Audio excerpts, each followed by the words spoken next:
नमस्ते। आज हम बात करने वाले हैं सेल्फ डिसिप्लिन की, लेकिन एक बिल्कुल अलग अंदाज में।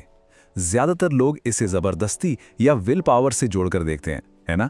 पर क्या ये वाकई बस इतना ही है या फिर इसके पीछे कुछ और भी है?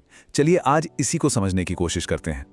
तो चलिए शुरुआत एक बहुत ही दिलचस्प सवाल से करते हैं। जो लोग बहुत कामयाब होते हैं, क्या वो हर रोज उस काम को करने के लिए खुद से लड़ते हैं जिससे वो नफरत करते हैं, या फिर उन्हें उस रास्ते पर चलने में ही मजा आने लगता है? सोचने वाली बात है ना?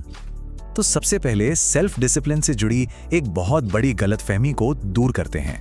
हम अक्सर इसे एक सजा की तरह देखते हैं, जैसे हमें कोई काम करना पड़ रहा है और हम खुद के खिलाफ ही एक जंग लड़ रहे हों। पर यह सोच ही शायद गलत है।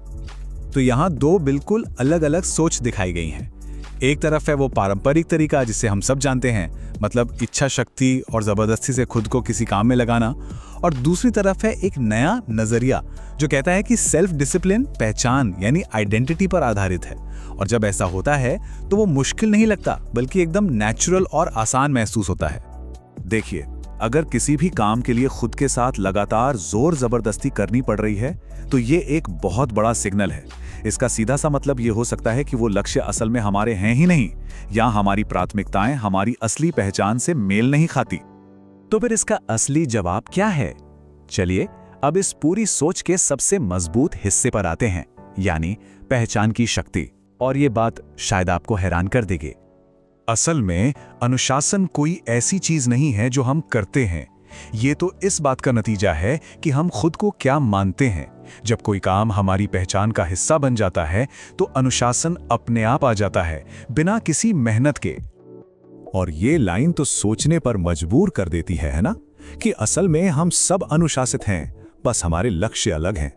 ज्यादातर लोगों का अविचेतन लक्ष्य होता है जैसे हैं वैसे ही बने रहना।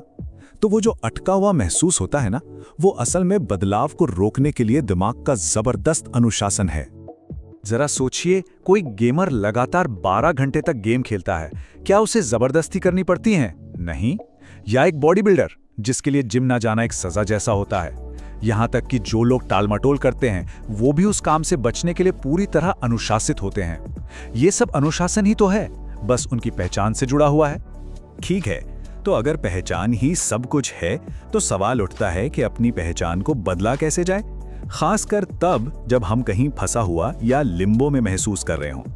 तो इसका तरीका यह है कि अपनी मौजूदा स्थिति के दर्द से भागने के बजाय उसे महसूस करें, उसे पहचानें, उन सभी चीजों को लिखें जिनसे आप नाखुश हैं, और फिर उस दर्द को इतना बढ़ने दें कि वो बदलाव के दर्द से ज्यादा बड़ा लगने लगे। यही दर्द फिर बदलाव के लिए आपका सबसे बड़ा ईंधन बनेगा। और यही हमें इस प्रक्रिया के सबसे अहम और आखिरी हिस्से पर ले आता है, कॉन्शियसली यानी सोच समझकर एक ऐसी पहचान बनाना जो हमारे चाहे हुए लक्ष्यों को पाना आसान बना दे। तो ये 4 स्टेप का एक ढांचा है। सबसे पहले ये समझना कि हमारे ज्यादातर लक्ष्य हमारे अपने नहीं हैं, बल्कि माहौल ने दिए हैं। फिर जानबूझकर अपनी आज की और अपनी मनचाही पहचान में एक दूरी बनाना, अपने आसपास के माहौल को बदलना, और आखिर में नई नई चीजें ट्राई करना जब तक कुछ ऐसा ना मिल जाए जो आपकी नई पहचान से जुड़ जाए।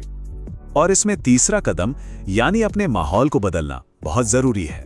सोचिए, अगर आप एक फिट इंसान बनना चाहते हैं तो घर से जंक फूड हटाना होगा, उन लोगों को फॉलो करना होगा जो फिटनेस की बात करते हैं, अपने आसपास की दुनिया को ऐसा बनाना होगा जो हर पल याद दिलाए कि आप क्या बनना चाहते हैं। तो कुल मिलाके बात यह है कि अनुशासन कोई ऐसी चीज नहीं है जिसे जबरदस्ती बनाया जाता है। ये तो उस पहचान को खोजने जैसा है जिसके लिए अच्छी आदतें अपनाना एक मजबूरी नहीं बल्कि एक नेचुरल चॉइस बन जाता है। तो जाते जाते बस एक सवाल के साथ आपको छोड़ते हैं। हमारे रोज के काम ही हमारी पहचान बनाते हैं।